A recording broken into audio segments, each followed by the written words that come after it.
This episode is brought to you by Accenture. When your advertising operations fall out of sync, everything else follows. Spotify and Accenture are working together to reinvent the rhythm of ad sales, using automation, analytics, and smarter workflows to simplify campaign delivery and access better data across the business. The result? Less time spent on operations, more time connecting brands with the moments and fandoms that matter most. Learn more at accenture.com/Spotify.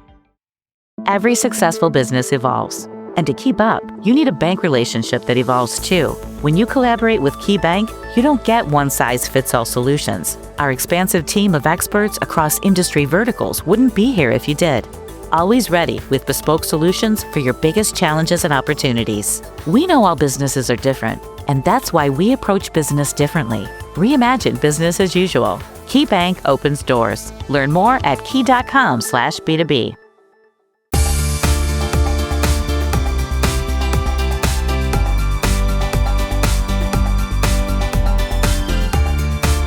If your audience can read your slides without you talking, why are you even there?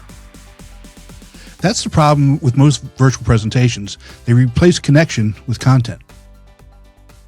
Welcome back to Speaking with Confidence, the podcast that helps you build the soft skills that lead to real results.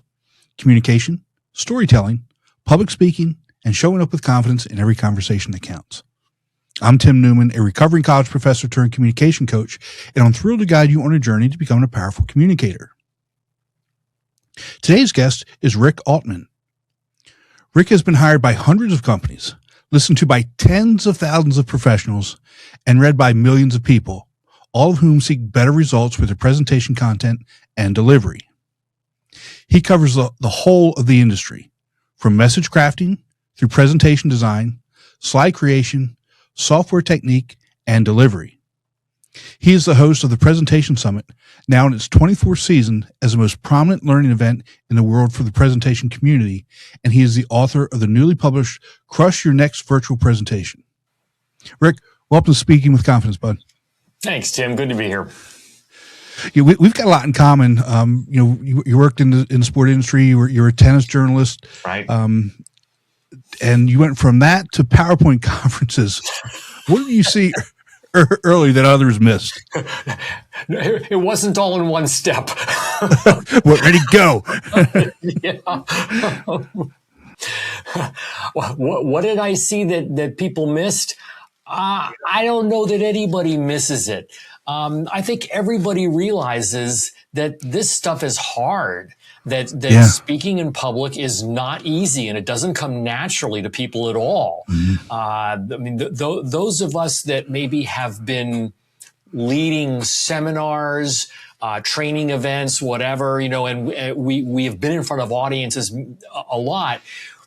We see it more than others, but I don't know if there's anybody for whom this comes naturally, especially now with the move to virtual. So, people don't take storytelling classes in school.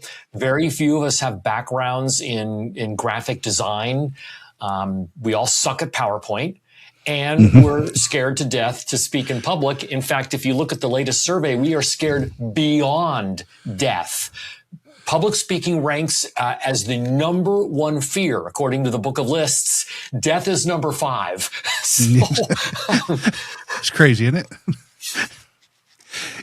And it's funny that we even talk about this because I had a conversation with somebody the other day, and I always tell a story. The first time that I spoke in front of a group of people was in college. After I'd gotten out of the military, so I had some leadership experience. Didn't think I had any trouble talking in front of a group of people, but I threw up. But the point is, my visual was on overhead transparencies. I don't know if you remember those. Yeah, sure. So you had this old machine with clear plastic that you wrote on. If you were lucky, you had somebody that could print on it. And once they were done, they were done. And the person I spoke with yesterday or the day before, whenever it was, she talked about having, the slide carousel where you had, 35 millimeter slides that you had to take to Photomart or whatever to put, and it was in a carousel. And so once they were done, they were done. So if you misspelled something, too bad. Too bad. And now we've come such a long way, and we're still it's went from too bad to it's so bad. I am old enough to remember all of those things, Tim. I am old enough to remember slide software that predated PowerPoint. My first few digital presentations, I used Harvard graphics.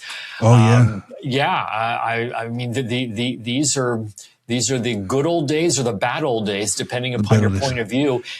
Just about every industry has had revolutions like that. I mean, I came, as you noted, from sports journalism, where we watched. I mean, actually, we participated in the advent of desktop publishing, and the miracle of not having to send a manuscript to the typesetter, so they retype all of it, and then to seeing software do all this, and what we've seen with each one of these revolutions is that when the tools become easy, it's easier to create really bad content. Right. I remember the rounded rectangles and the bad shaded boxes that we all wanted to put copy into just because we could. We've seen the bad animations in PowerPoint used just because somebody could. We're going to see it all over again with AI also. We already are. It's so, oh God. Like you said, the better technology is it's really the lazier we get. I think, I don't want to let, too much out of the bag on my vices. Right. But, the PGA Championship. So when this comes out, it's going to be dated, but the PGA Championship is being played this week. That's right. I went to ChatGPT and I said, pick the 6 best players instead of that have the best chance of winning. Scotty Scheffler, Rory McIlroy, Bryson DeChambeau. Yeah, exactly. And that's what I did. And I put that in as one of my entries just to kind of just to see, right? Yeah. And then go and pick some of the other things. But we become lazy. We become lazy.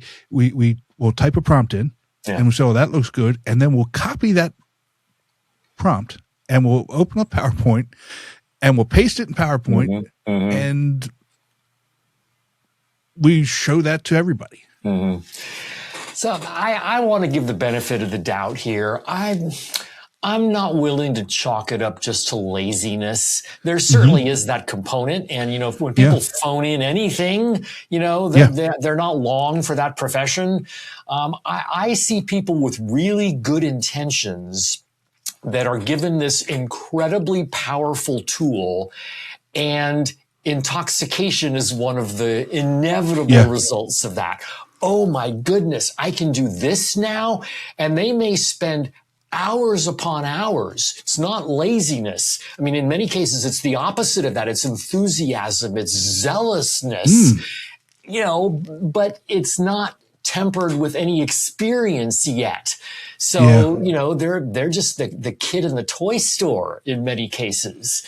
And clearly, AI's contribution to presentation is profound, and it will be profound in both directions. There will be people that will just misuse it terribly, and there will be people who will use it like an incredibly powerful tool. Well, I'm glad you brought that up, because I never thought about it from that perspective about the excitement of it. And I've got to use it and I've got to try it without necessarily knowing the process or things that could and should be done to use it effectively.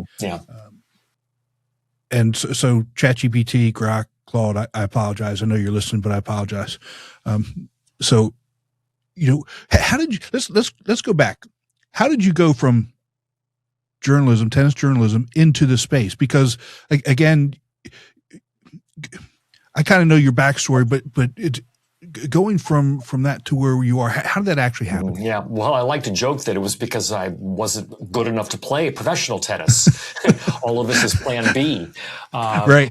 But yes, I was the editor of Inside Tennis magazine for 4 or 5 years in the early '80s, right when desktop publishing was getting invented. Yeah. In fact, I joke that my typesetter and we invented desktop publishing in our own little vacuum with a little 300 baud modem that we spent $800 on. Oh my God. And we figured out together that I could type everything in to WordStar on this $5,000 computer that is 1/10 the power of our mobile phone today, and transmit it to the typesetter. And they saw this as an existential threat, and they realized early on that they needed to, really embrace whatever this new technology was. And it didn't have a name. I quit my job to, become a consultant in this thing. It was impossible for me to get work because I couldn't even describe it.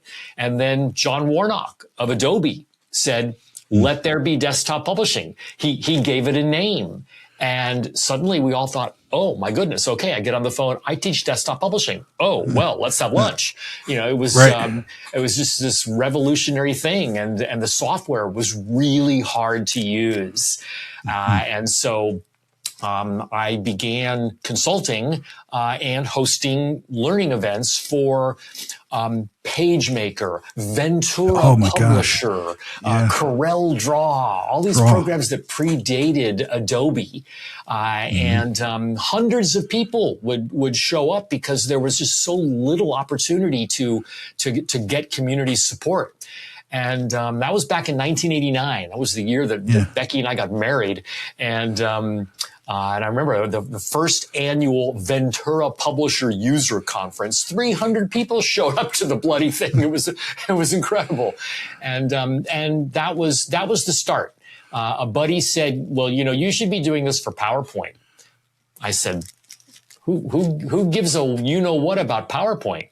He just kept nudging me, and in 2003, with his help, we launched PowerPoint Live, is what it was called at the time, the precursor to the Presentation Summit.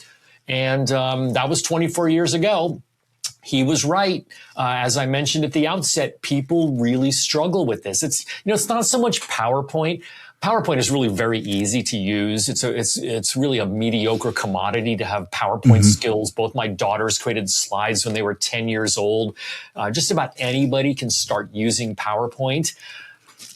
That's the problem, though, is that people declare themselves proficient long before they should. And unlike Word and Excel, this is a craft that you practice in public. And that's why, exactly. That's why death by PowerPoint is just in everybody's vocabulary today. And why, even though the software is easy, people rarely go beyond the very basics. And when you do look past just the software, there's all the other challenges of how to engage an audience, both in person and virtual, how to be your most authentic self while you are hopefully sharing your expertise about a topic that matters to your audience. These are all difficult things to do. Yeah, it really is. And you brought up two things, PageMaker and Corel Draw. I remember one of my first jobs was worked in a university's athletic marketing office, and we had a designer, and he would put the media guides on these zip disks, and you could only fit zip disks. Sure, there was only one media guide would fit on that entire zip disk. And so we had I think 23 or 24 different sports, and so we probably had 72 different zip disks with all the different variations of changes and this, that, and the other thing. And I'd have to I'd go into our sports information office, pick up the zip disk, get in my car, drive 3 miles to the other side of campus, go over to the PR division of the main university, and drop it off, as opposed to what we do now. We zip it up, we put it in a Dropbox or OneDrive or whatever it is, Sure. and there it is. But it's just so funny about how far we've come. We've come. It's just like anything else. I remember when there wasn't a microwave. Remember when VCR had a tethered remote. But anyway, we are old enough to be able to reminisce like that, Tim, aren't we? Exactly. But when did you realize this wasn't just about slides? It was really about communication. Yeah. Early on, back in those days, holding learning events for Ventura publisher users. I mean, this is software that very few members of your listening audience probably had ever heard of. But again, this was just downright abusive software, and people desperately needed help with this. And so giving seminars back then, I knew this software that they didn't, and it was almost like I had tremendous sympathy for these people, and I felt, it's sort of an endearment with them, and that actually is an important quality to have as a public communicator. The sense that you can really relate with your audience, whether it's from a shared experience or whether it is in the form of sympathy and empathy because you know what they're going through. And these are some of the most important qualities of all of effective communication. So I kind of learned it by accident a long time ago. Yeah, it's kind of funny how that happens sometimes. And here we are.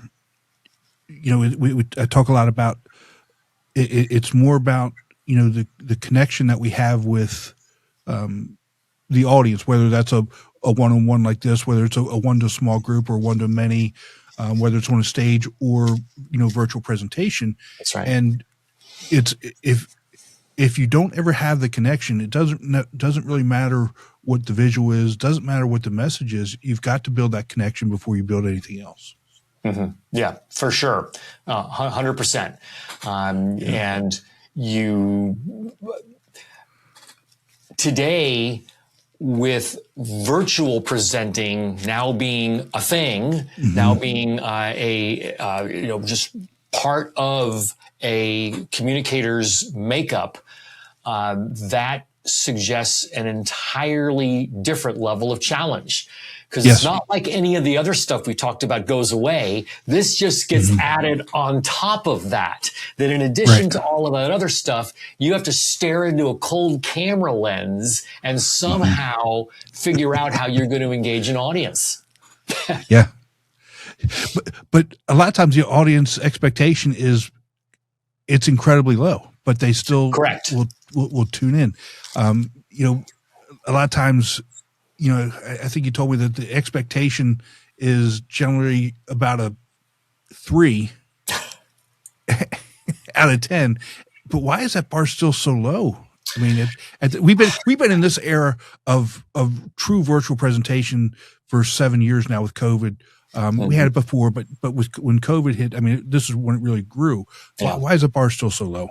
Yeah, hopefully it not for long, but I mean, none of us knew any of this before COVID. Before COVID, a virtual presentation didn't even necessarily have a camera. It was, a webinar. No, you're right. It was just your voice and a shared screen so you could show, your mouse moving over some software or something.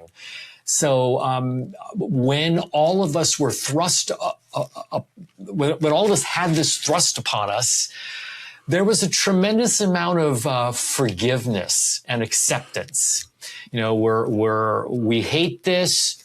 It sucks. This is our new reality. How long is this going to last? Thank goodness for Zoom. Okay, let's make the best of it. You're on mute. Huh? What does that mean? Oh, Can you sorry. hear me now? Oh, wait, my dog's barking. Can you hear me now? Just a minute. The doorbell's ringing. We all completely forgave all of that. Yeah. And I'm glad that to a certain degree we still do.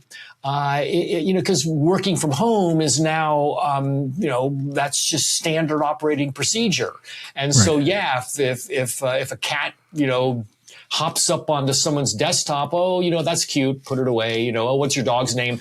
I like that that's sort of part of the fabric now, because in fact, that is an endearing quality. People relate to that. But when it comes to the actual mechanics of delivering a presentation, these are sets of skills that professional broadcasters have had decades to hone. Mm-hmm. And as you say, it's been 6 years. Well, you could say, well, come on, it's been 6 years already. But actually, no, what I say is we've all been doing this for only 6 years. 6 years. And none of us had the benefit of a studio. Most people, they're on their laptop computer with bad audio and a little teeny dot that you have to look into, which is a camera. Those of us that do this for a living, we've created a studio. I kicked my daughter out of her bedroom. She's grown. She left the house already. but yeah, I mean, I have the luxury of being able to actually do more than just have a laptop on my knees. Mm-hmm. But one way or the other, we all have to figure this out, how we can engage an audience when we're thousands of miles away. Yeah. And again, you've got, there's a whole industry about building studios now, building home studios, building office studios, and the amount of money that is invested in doing that. So I'm a full-time RVer, and there's no way I can do this inside the rig. So I rent an office space and I don't know. Do you really think so? You can't do it inside an RV? No. Well, I tried. So I've got two podcasts. I don't know if you know this. I got two podcasts. One's a golf podcast, and then there's this one. So the golf one started first, and that's where I did it out of. And it was just, it was something fun to do with me and a buddy who lives in El Paso, and we talked about our golf tour. And so it wasn't professional, right? It was just guys getting together to talk. And then it exploded, and I said, okay, if this is really going to be something, we have to make it more professional. And then this one came along, and so now I've got a studio. Now I've got monitors and obviously a broadcast quality microphone and a mixing board and lighting and all those other things. And when I travel, we've got a production schedule. I've got a production schedule, right? So so the whole language changes too. But I say if I'm traveling, we've got to do the recordings either before I leave or when I get back. I don't do it when I'm on the road because it's not good quality. And so that's kind of the thing, and it becomes what your listeners or audience expects, right? Once you hit that level of expectation, you can't slide backwards at all. That's right.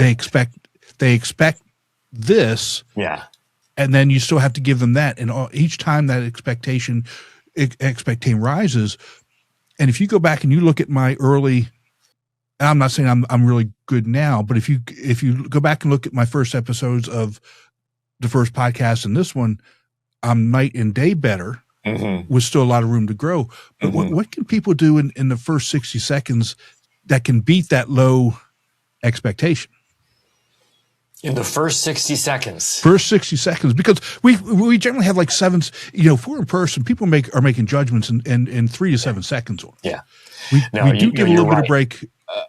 ADD is rampant on virtual. It is. So this episode is brought to you by Accenture. When your advertising operations fall out of sync, everything else follows. Spotify and Accenture are working together to reinvent the rhythm of ad sales. using automation, analytics, and smarter workflows to simplify campaign delivery and access better data across the business. The result? Less time spent on operations, more time connecting brands with the moments and fandoms that matter most.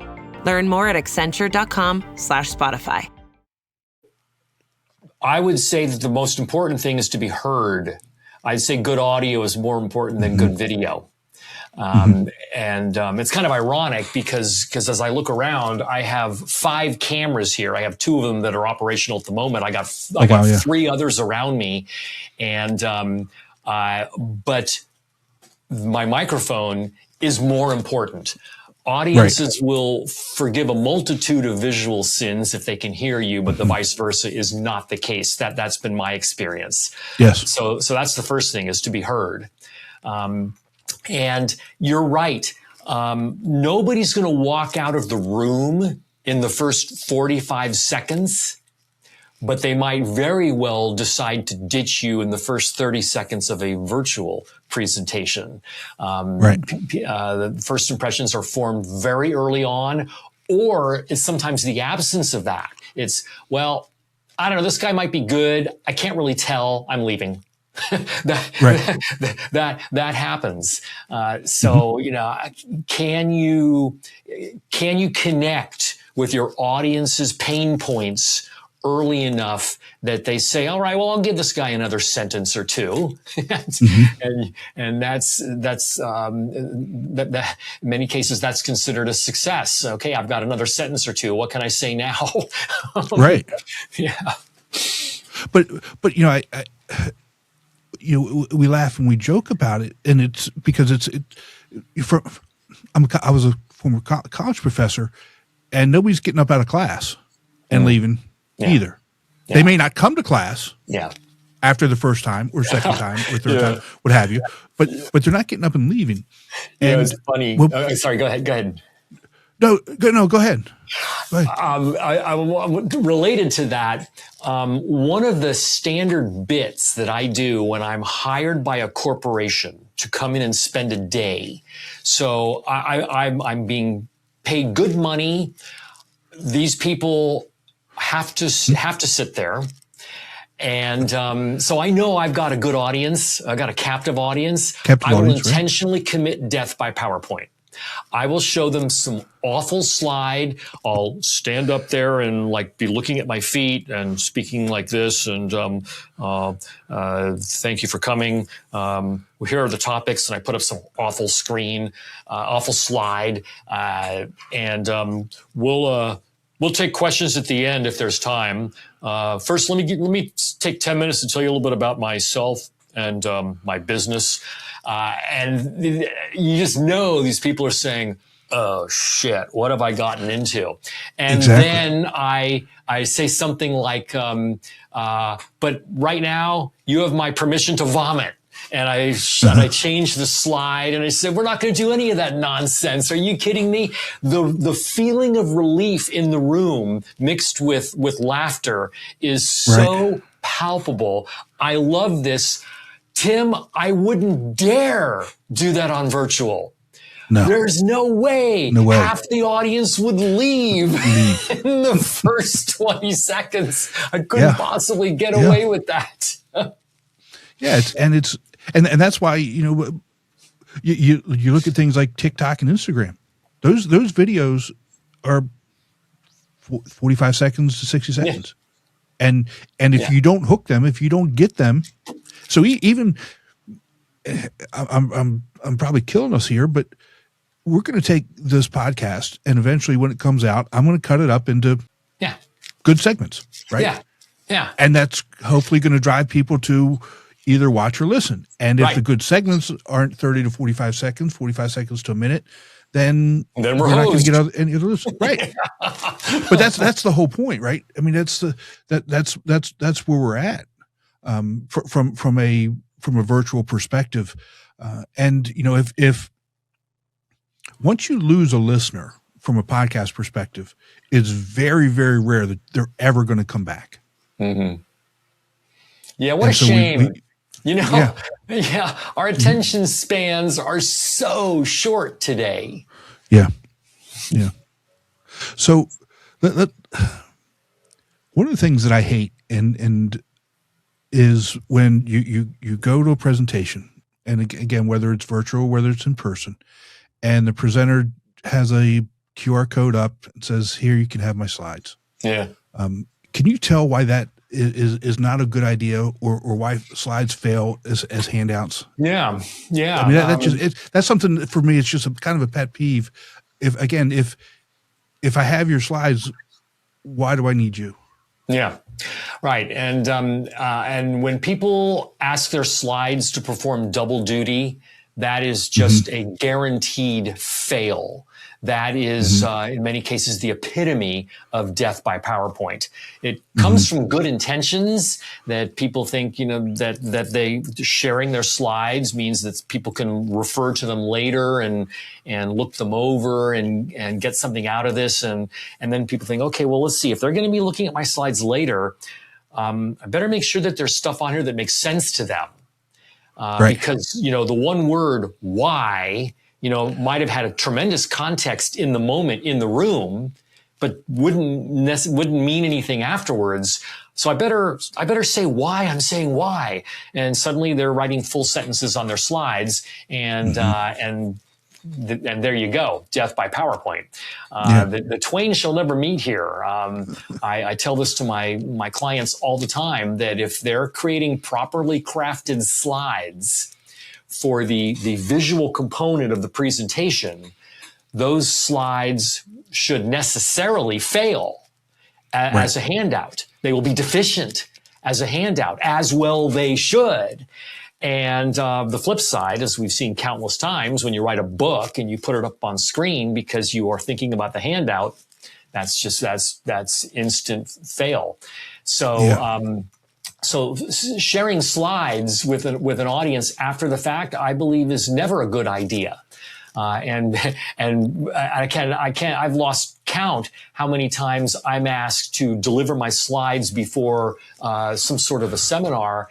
And I say, no, but I will have a fully formatted PDF file for you, because the handout needs to be thought of separately. Right. You need to separate these two things: the slides that you're showing and the handout that you're giving. And once you do that, then you are going to, yes, I'm asking you to do two things instead of one. And I understand the specter of that for people, for whom there's never enough hours in the day. But once you get over on that notion, you are going to become so much better at both of them. And your work is going to be more rewarding, because you're just not going to be fighting the software so much. You can say, all right, what are the 2 or 3 key points that I want to make on this slide? Okay, good, done. Now, where's all the data? I'll put all the data on the handout.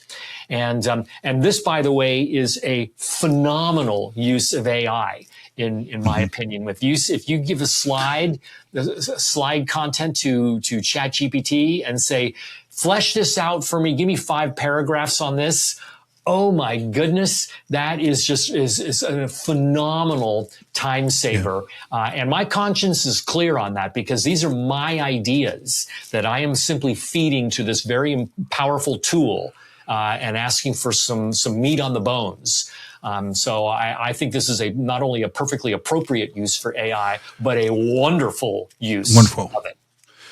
Yeah, it really is. And it doesn't take that much more time, effort, or energy to create that and then produce it. When I do a presentation and I do my slides, and we'll get into this in a second. I have very few things on there. 2, 3, maybe up to 8. 8 would be a lot. And I give it to my wife or my editor to look at and clean up and make sure that it's right. I have all my notes with that slide, so that as they're going through it and editing it or making sure that it's lined up and looks good and this, that, and the other thing, they have everything that I'm either thinking or may say. I may not say it all. I may not bring up half of it, but they have all the context of that, right? To create it. Right. And when I'm presenting, those notes may be over on the lectern, but I know what's up on. I already know what's up on the slide. I know where I'm on slide 6, and I know what I should be talking about. So I'm not turning around and looking or running over and referring to line 3 of notes on page 7 to talk about. So there's also that piece of knowing your content and practicing it and being ready to go, so that it's seamless, right? So that there's no.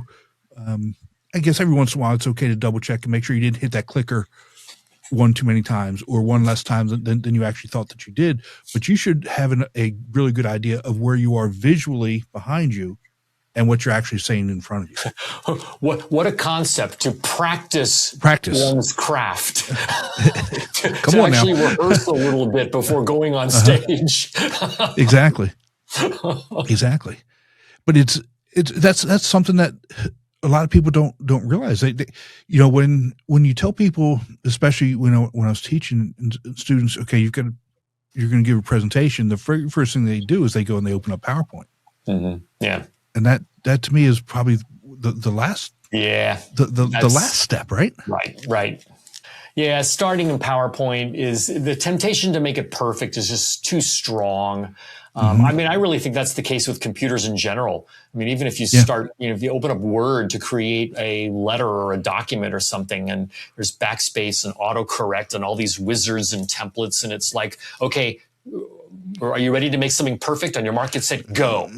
And that's just not how humans behave typically. Right. So, I mean, starting with the cocktail napkin is usually better. Yeah.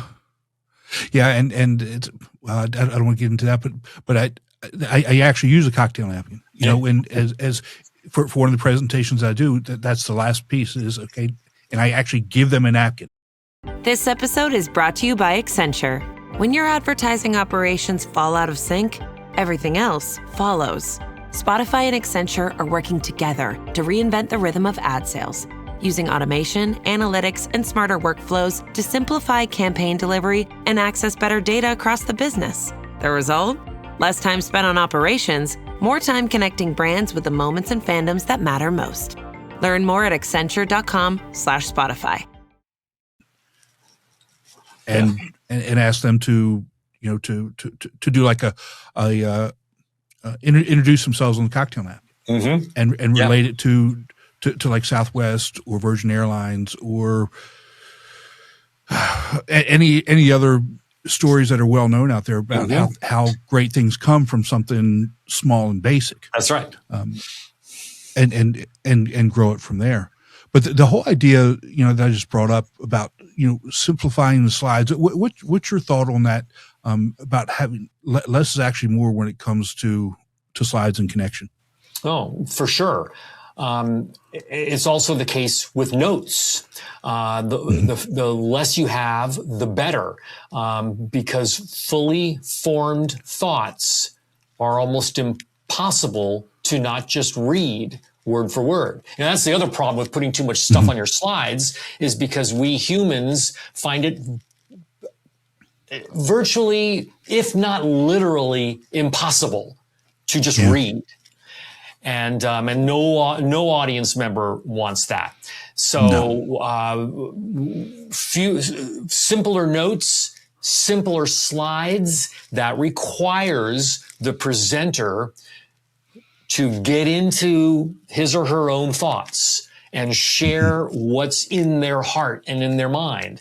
And that's what audiences want.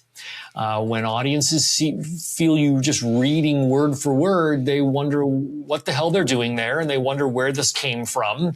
And even if you assure them that, I wrote all of this, well, okay, fine. Why didn't you just email it to me? So, simpler is always better when it comes to visuals and when it comes to your own notes. Yeah. And I laugh, because if it's written up there word for word, well, we're not reading it there. And if you emailed it to me, guess what? I'm probably not going to read it there either. So, we want to have that human interaction. We want to have that That's human right. exchange. That's right. The true person, the thought, the idea. At a minimum, you want your slides to be neutral. Right. Ideally, you would want them to complement your spoken message. All too often, though, that slides just get in the way. Mm-hmm. And usually it's because somebody spent too much time on them, put too much effort into them. How ironic. I want people to try softer, not harder when it comes to slide making. Yeah, I did a Pecha Kucha, I think that's how you say it, presentation. And that really those are challenging.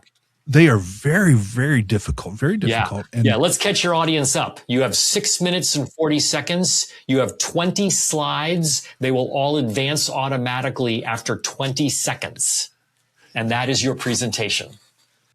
And so finding what's going to be on that individual slide for 20 seconds and timing it up. Let's put it this way, it doesn't work if you don't practice. If you first off, it doesn't work if you don't really truly think about what you're going to say.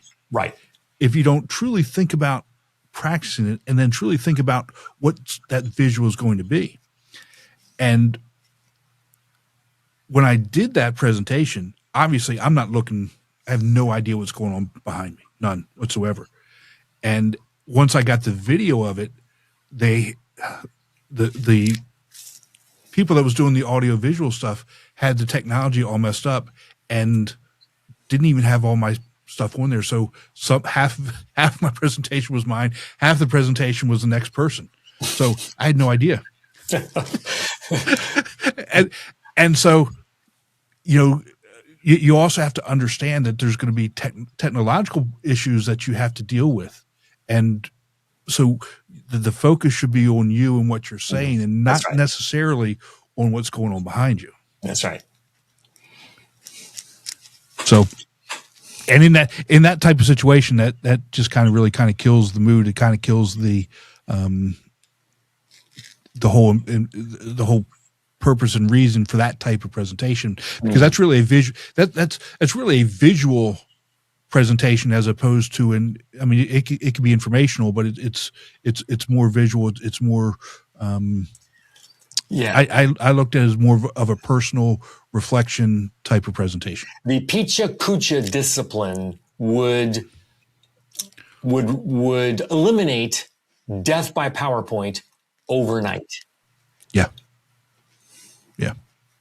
And so everybody should actually do it, because it's not as easy as people think it is. And when I told somebody, said, "Oh, you'd be really good at that," I said, "No, I'm not going to be." I don't know anyone who thinks it's easy either. It's not easy. No, it was very challenging. It reminds me of the famous Mark Twain quote that I think really did come from Mark Twain. Mm-hmm. If you want me to speak for an hour, I'm ready now. If you want me to speak for 10 minutes, I will need 2 weeks in order to prepare. See, there you go. That's true, though.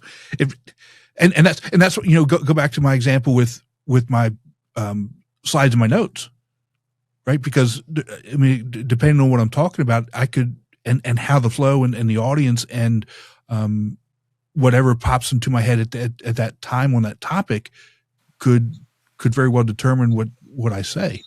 And so it's to boil something down to a small amount of time it's not as easy as people think it is. Mm-hmm. Let's put it that way.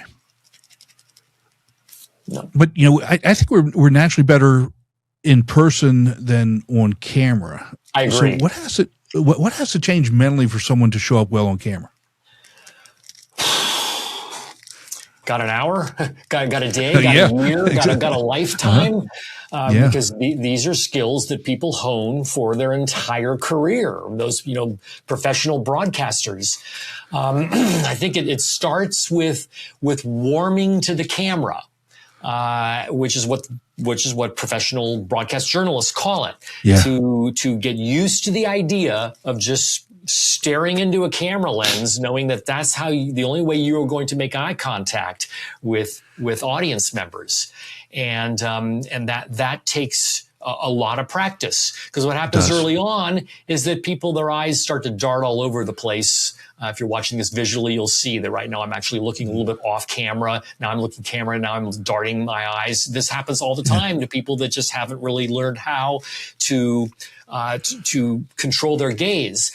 And then what happens is you get people who just stare at the camera like this the whole time. And that doesn't work either. I liken it to having lunch with a friend, where you're speaking, I'm going to be looking at you, and I'm speaking, I'm going to look at you, but I'm going to be looking down at times. I'm going to be thinking about something. When I'm presenting, I have my notes right here. I'm going to look down at my notes. That's a perfectly natural thing to do. But then when I'm looking at you, I have to really own it. And if well-intentioned people who like tape a script, right next to the camera, and they're spending their whole time, speaking off camera, that's a disconnect that any audience member feels. So you don't have to rivet your eyes to the camera. It's perfectly fine. So to look down, to look away, to be thinking, but it's that or it's this. And there really can't be any in between, or else you just look shifty. Yeah, and this is not easy. No, I've spoken before about, let's just say a year and a half ago, 2 years ago, I couldn't take a selfie because I didn't know where to look, right? Today I remind my wife, okay, you got to look over on the edge of the camera. It's just people just want to look at themselves. They want to see their right.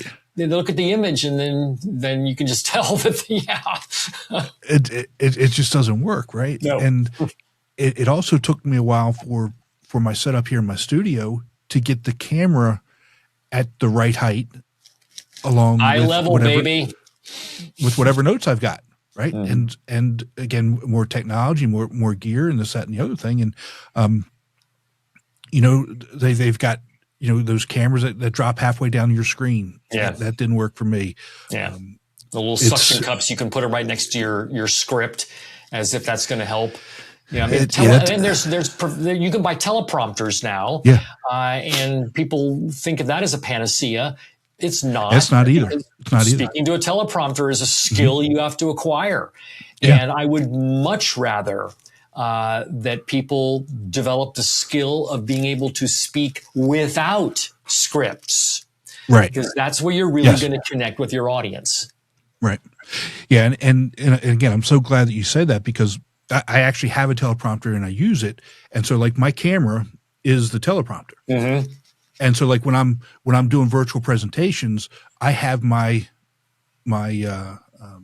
either I put my Zoom screen there so I can see the people, or I put my presentation there so that I can actually see that as I'm going through, and or I'll put the chat up, or something that I can actually see happening if I've got to engage with it, right? So it's right. Yeah, there are very sophisticated products. It sounds like you're using Elgato's prompter. I am. Yeah. So that's a very powerful piece of equipment. I had it for about a month, and I decided that it was just a little too much technology at the one place where I want as little as possible. Little as you want. And that's the camera. So it didn't work for me. It was incredibly impressive, though. Yeah. So like when I do, I mentioned I don't like doing. I don't do any recording when I'm not here in my office, but when I'm traveling, I've got another one that I can set up at my daughter's house when I go up and visit, if I have to do a video call where I've got to do a quick presentation or something that doesn't necessarily require the professional backdrop. And there, it's so much more helpful for me to have that one there, because I can set it up on a tripod. I can use my phone, so I don't have my nice Canon camera. I just hook my phone into it, and it does a really good job of making it look good without too much trouble. So again, you've got to find what works for you, but ultimately you've got to have that connection with the camera and not the screen. That's right. That's right. The camera and not the screen. Mm-hmm. Because as soon as you, and I'm glad that you said that with your eyes darting, as soon as whoever's presenting and they're talking takes their eye off of that camera and looks at the screen, there's the audience automatically feels that disconnect. Mm-hmm. Yeah, I think a little bit of grace is needed here, though. With the Zoom's gallery view, if you're taking questions or if you're involved in a group discussion or something, mm-hmm. I think it's okay to leave the camera lens. My rule of thumb on this is that if someone is speaking, I want to see them because I'm going to lose so much nuance just here in the virtual environment. Right. So when I'm listening to somebody, like when you're speaking, here's my camera and here's you, Tim, right there. So if you're speaking, I'm going to watch you. I want to see your lips move. I want to see your gestures, your intonations. So I think, and I've decided that this is okay, that when you're speaking and I'm listening, it's okay for me to have my eyes on the camera. But now I'm answering you. Now I have to leave you to answer you to the camera. That rule of thumb has worked well for me because otherwise I just lose too much in the conversation if I spend the entire time looking at the camera. So that's the grace that I think we all deserve in being virtual communicators. And again, I'm so glad you brought up the whole idea of the Zoom gallery because if you've got 2 or 3 people in the Zoom gallery, it's really no big deal. But if you've got 10 people, if you've got 20 people, if you've got 100 people, that thing can get so overwhelming. That's right. So you have, if people don't realize, you have settings within Zoom that you can put it on whoever's speaking. That's who you're actually looking at. And I would encourage you all to look at some of those Zoom settings and play with them and figure out what kind of works for you, whether it's 3, whether it's 2, whether it's 1. And you're going to be able to develop so much better, a so much better connection as opposed to looking at a screen of 30 small frames of people and trying to find who is it that's speaking. Even though it's highlighted, it still could be difficult to find. That's right. Yeah. It's, and this all argues for, not trying to, stage a Zoom webinar all by yourself. There's nothing like having an engineer or a moderator, a host, even if it's just a friend that you're asking to monitor the chat for you. You teach them how to use Spotlight View and then offloading all of that to somebody else is huge. Yeah, it really is. And for me, I can't do it because my ADHD is so bad. I mean, it's so bad. Even when I'm on my medication, I can't do it. And it's awful. And so I do have, I get 1 or 2 people to help me. Even if it's my daughter who's, in Pennsylvania, I'm in South Carolina. I need you to monitor chat for me tonight for an hour. Right. There's the technology allows you to do that. So you don't even have to be in the same room to be able to do that, especially if you know each other and trust you. It's a working relationship, right? So that's right. You know what they're going to say, how they're going to react, what they're doing. But you can't do it yourself. If you get more than 4 people in a Zoom room and you're giving a presentation, you just can't do it. You're much better off in the long run having that help so that things run smoothly, and you take that, go back to that level 3, and you get that up to a 6 or 7 or an 8. Wow, it moved really smoothly. That's right. That's right. People say, "Wow, this didn't feel like a Zoom call at all. This felt like something different." Yeah, exactly. Yeah, that's tremendously satisfying. So let's talk a little bit about AI and how you're using it and how some of the other people in the space are using it. So what would you say would be the smartest way that you're using AI right now that most presenters are not? This episode is brought to you by Accenture. When your advertising operations fall out of sync, everything else follows. Spotify and Accenture are working together to reinvent the rhythm of ad sales, using automation, analytics, and smarter workflows to simplify campaign delivery and access better data across the business. The result? Less time spent on operations, more time connecting brands with the moments and fandoms that matter most. Learn more at Accenture.com/Spotify. It would be arrogant of me to suggest that I use it in some phenomenal way that others don't. I've already mentioned that it is a fantastic tool to create handouts. You can also go in the other direction. If your preference is to first write out all of your thoughts, flesh them all out, essentially create the handout first, you can send all that to your AI agent and ask it to distill it down to bullet points. So you can really go in either direction. And again, I'll say that my conscience is clear on this as long as these are my ideas, Right. and that I am satisfied that what comes out of the AI agent sounds like me. So I will never just take it and drop it onto a page or drop it into PowerPoint. But it creates terrific potential content that then has to be filtered through my own voice. It's a terrific research tool. Anybody who uses AI has already concluded that it's a wonderful time saver for research. When I was working on my book, perhaps the bane of any author's existence is preparing for a chapter.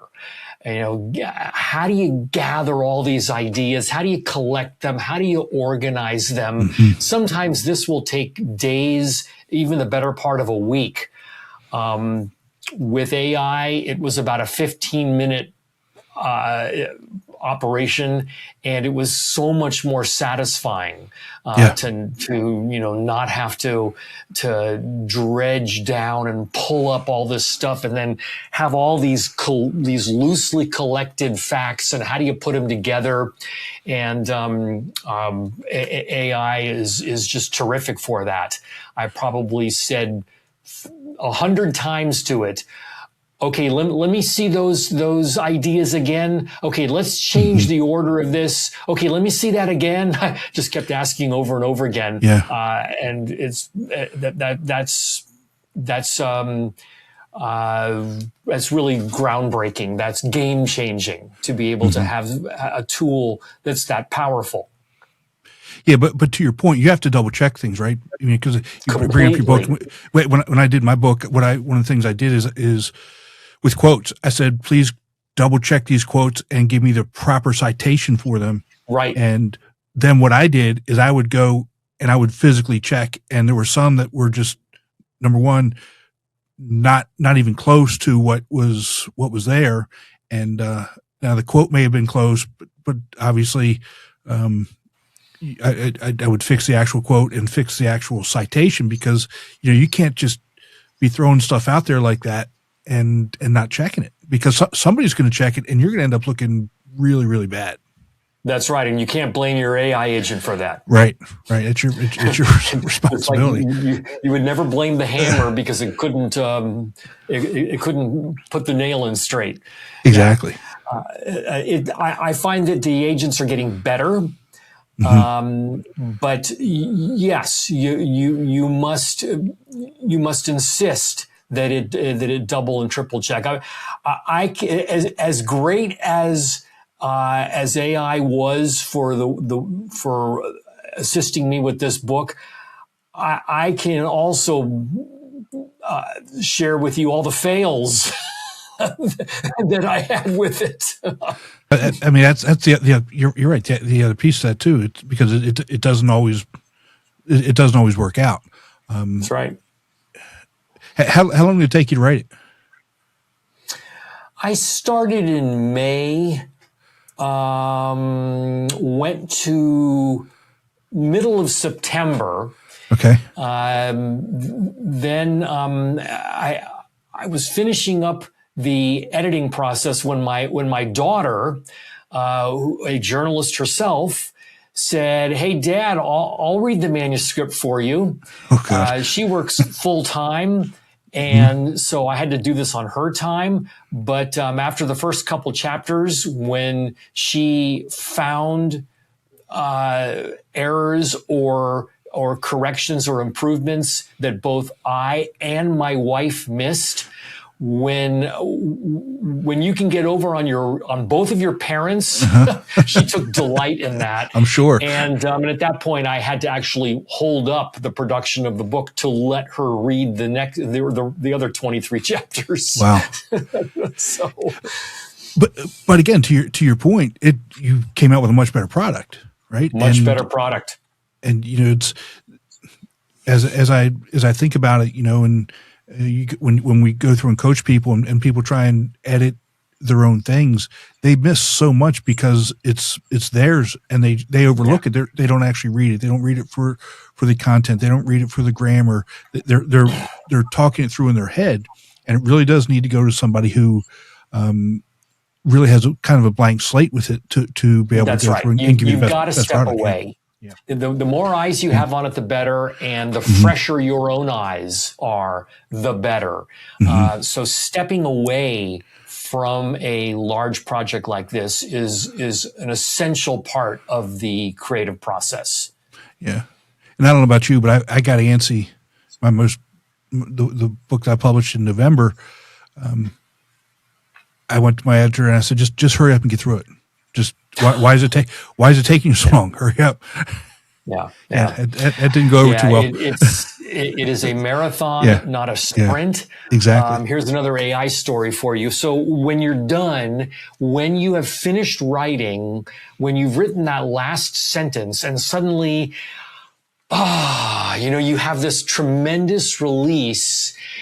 And then the next thought is, all right, well, now I got to create the index. Now, after this wonderfully creative process, I have to embark upon this soul-sucking, mind-emptying process where I go through the entire book, pull out all the words that I think need to go into the index, find the page numbers for them, which ones should be references, which ones should be C and C also. It is just the most mind-numbing work after you have performed this wonderfully creative process. It's the worst. And I found an AI indexing service. For $99, it went through all of my PDFs and pulled out all of the references. It asked me how much thoroughness I wanted. There was actually a scale. I told it 6.5 out of 10. And it was phenomenal. Wow. That's $99 well spent too. Oh my goodness! Yes. And how long did that take for it to do that? Minute. Half a day. Half a day. And then I took maybe a day. It was amazing. Took about a half a day, and then I took another 24 hours to put it in place, to format it and get it down. Oh, that's amazing. That's amazing. Yeah. But let's talk about your conference that's been going for 24 or 25 years now? Yeah, 24 years, the presentation summit. Yeah, that's I can't decide if that's wonderful or pathetic. It's yes.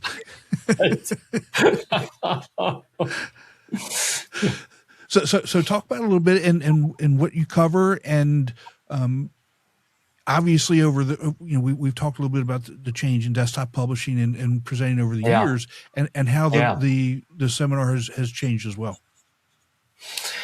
Yeah, so we are now a all virtual conference. We went through COVID and then did hybrid for a couple of years.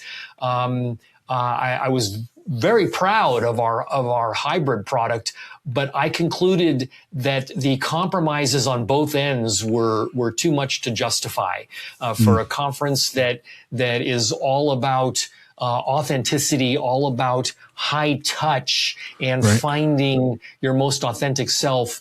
There were too many parts of hybrid that I thought got in the way. So I concluded it was actually easier to hold two separate events.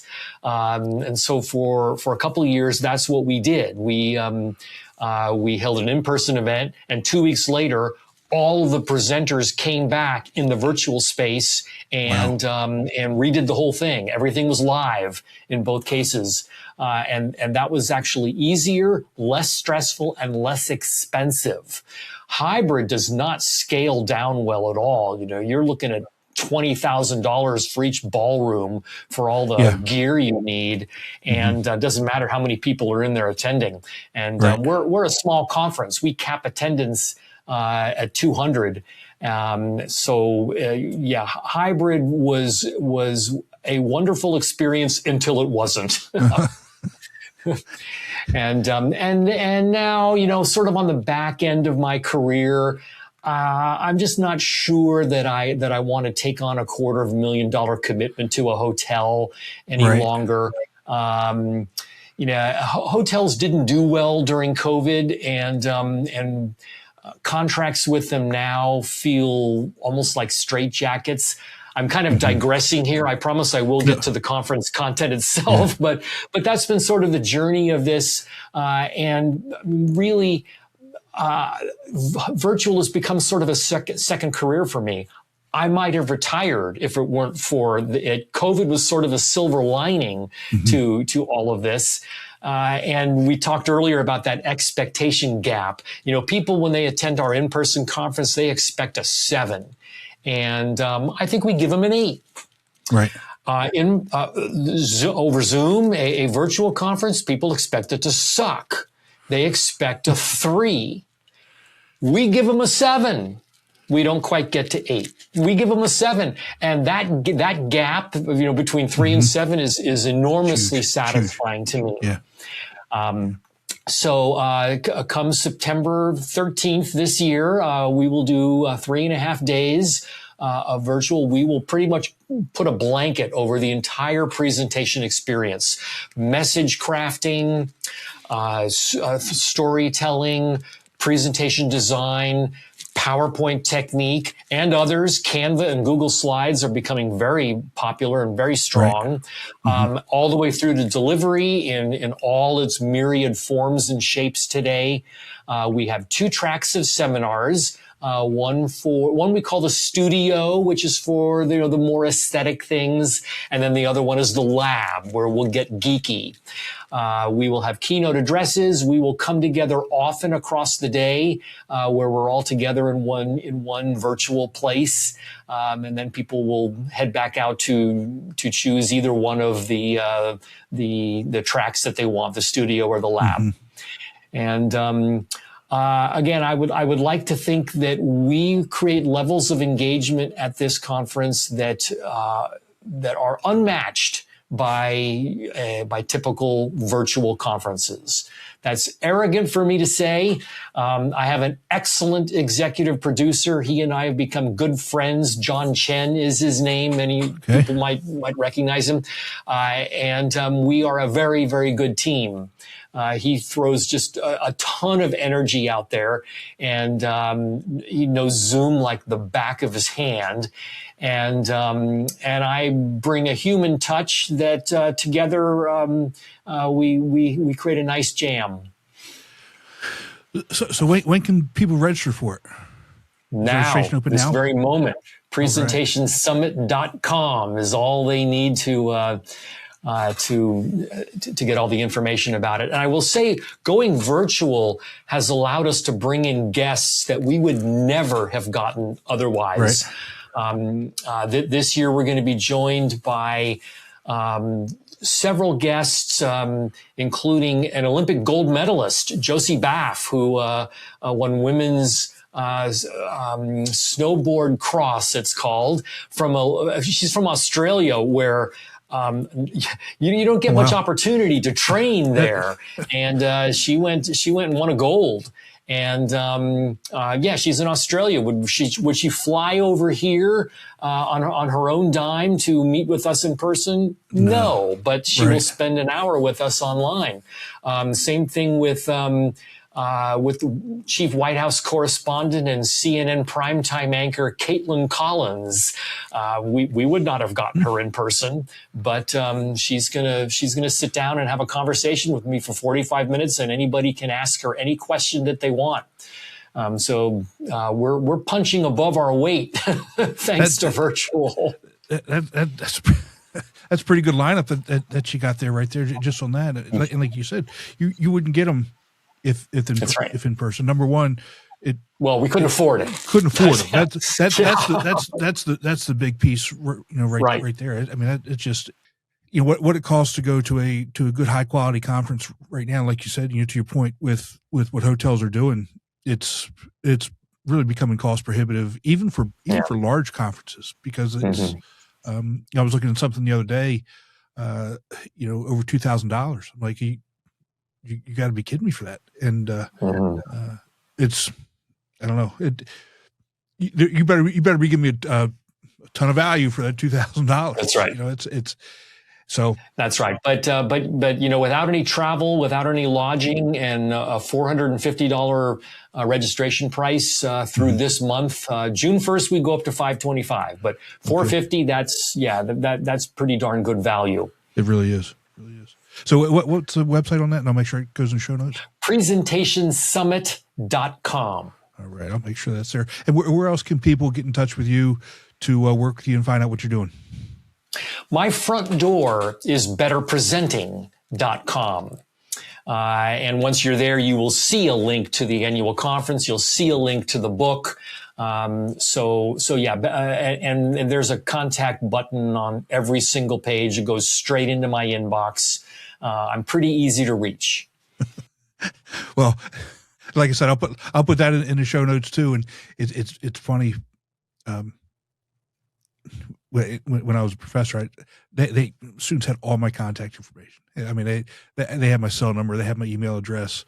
The classroom was literally right around the corner from where my office was, and they would always say, "I couldn't get in touch with you." What are you talking about? No, you didn't try. Well, and the thing is that it is often really hard to get in touch with people.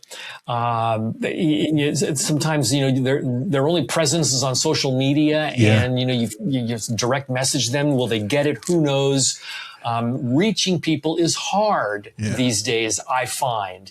And the last thing I ever want is for anybody to say that about me. Right. I would like to think that I am very easy to reach. And I have to, of course, practice what I preach. If anyone sends me an email, like I said, it comes directly into my inbox. I do not allow emails to go unread more than 24 hours. Yeah, that's good practice, to have. And, and I'm the same way from that perspective. And if someone's going to take time to reach out, you owe it to them to reach back out, even if it's something that's not going to be a good fit. Don't exactly. My whole gestalt here is communication. Right. So if I can't communicate effectively in the most important relationship of all, one-on-one, then what the hell am I even doing? Exactly. Well, Rick, thank you so much for spending some time with us today. I really do appreciate it. And take care, and we'll talk to you soon. Excellent. Thank you very much. Have a good day, and thanks to everybody. Be sure to visit speakingwithconfidencepodcast.com to get your free ebook, The Top 21 Challenges for Public Speakers and How to Overcome Them. You can also register for the Forming for Public Speaking course. Always remember, your voice has the power to change the world. We'll talk to you next time. Take care.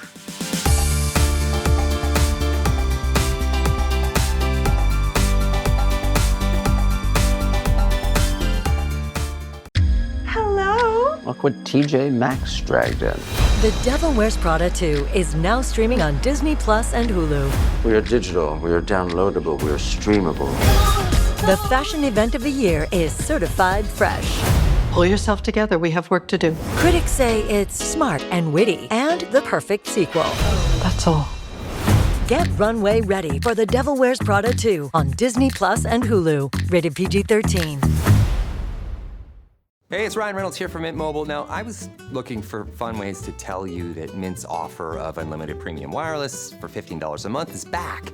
So I thought it would be fun if we made $15 bills. But it turns out that's very illegal. So there goes my big idea for the commercial. Give it a try at mintmobile.com/switch. Upfront payment of $45 for 3 months, $90 for 6 months, or $180 for 12-month plan required. $15 per month equivalent. Taxes and fees extra. Initial plan term only. Greater than 50 gigabytes may slow when network is busy. See terms.